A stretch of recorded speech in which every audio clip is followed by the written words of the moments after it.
Puissance ya Nzambe accompagné parole na ye. Et nazotanga verset lisusu pona koyeba ko expliquer. Jean chapitre 20, 21. Jésus leur dit, de nouveau, la paix soit avec vous. Comme le Père m'a envoyé, moi aussi je vous envoie. Tanga qui est verset biblique oyo kaka ndenge to expliquer chacun de nous Nzambe asaleli Saint-Esprit azalaki opérationnel de expliquer paix et toza na paix toza na envoyé ndenge to expliquer paix. Sans paix il n'y a rien. Sans tranquillité il n'y a rien. Et pourquoi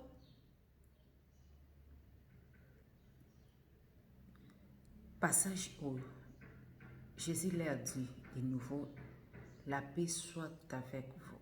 Il était où en fait? Bazalaki wapi? Bazangaki kimi un problème ezalaki. Et na médita ki livre wana naki ko comprendre que ba disciple bazalaki place moko ekozala na chambre haute, place où basanganaka donc bafandaka place wana babombamaka place wana mpona crainte ya bajuif, mpona crainte ya bajuif, mpona kobanga bango. Donc tant que maître na bango bazalaki na ye azalaki suna bomoi te, donc bakomaki vraiment na crainte et peur parce que babandaki ko maltraiter bango, persécution ezalaki vraiment makasi. So bakutani na yo zoteya bapomi yo badisciple na ye maître aki surtout kutani na badisciple na bosa il faut ba donc ezalaki kobeta kosala bamakambo ebele yango bakenda place moko basanganaki.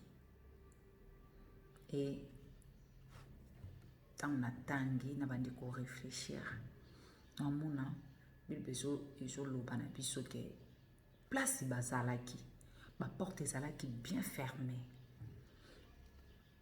porte place moko ya kofungwa ezalaki te na bafenêtre ezalaki fermée. Donc badisciple bavandaki babandaki kobanga ezalaki na quelque chose où et empêchaki bango ke babima liberté na bango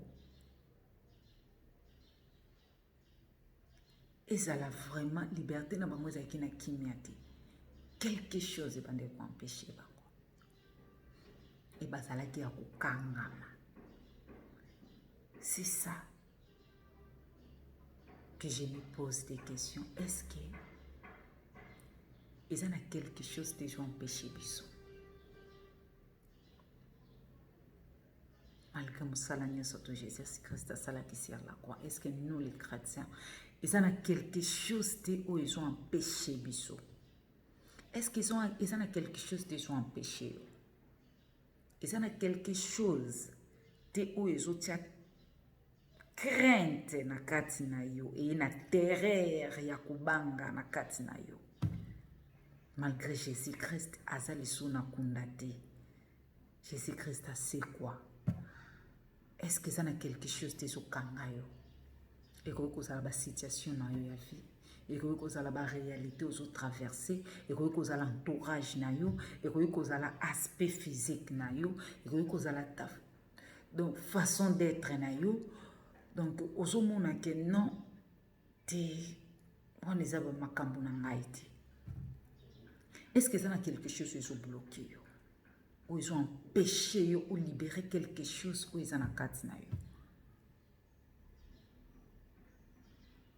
Jésus leur dit de nouveau, la paix soit avec vous.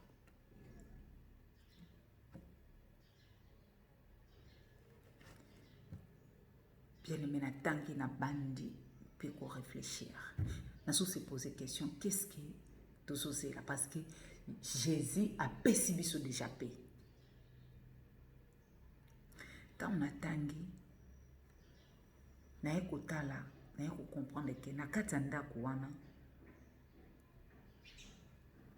ba pièce ezalaki fermée, porte fermée, fenêtre fermée. Ma tomoni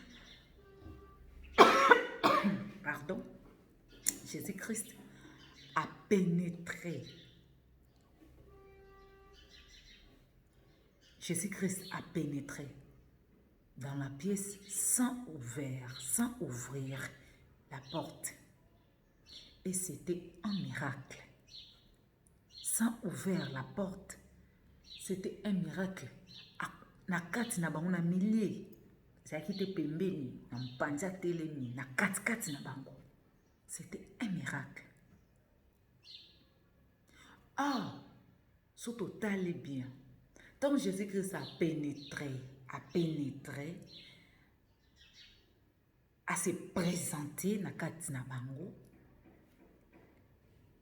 son corps de résurrection était un corps réel. Son corps était un corps réel. Son corps était un corps réel, un corps de chair. Donc chair et d'os. Donc nous autres on est réel dès ya ngana yo ezali boye. Et tanga komi na kati na bango, aisi bango, la paix soit avec vous. Et tanga bamoni, babandi kokamu, akuti ndenge bazotala, la paix soit avec vous. Abengi bango ya kosimba ngai, basimbi batouché ye, son corps était réel. Son corps était de chair et d'os.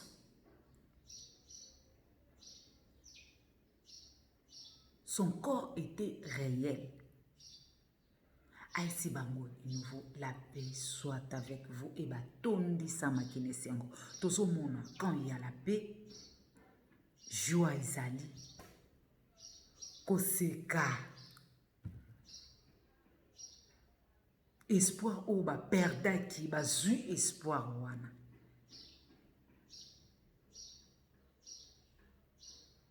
Pas comprendre que nous sommes pas seuls.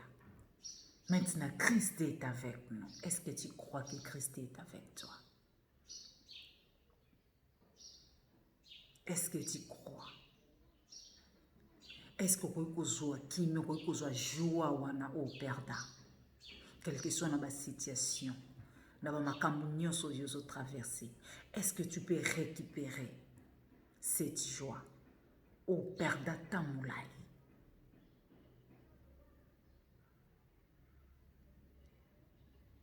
Ah, pisanga me la bien.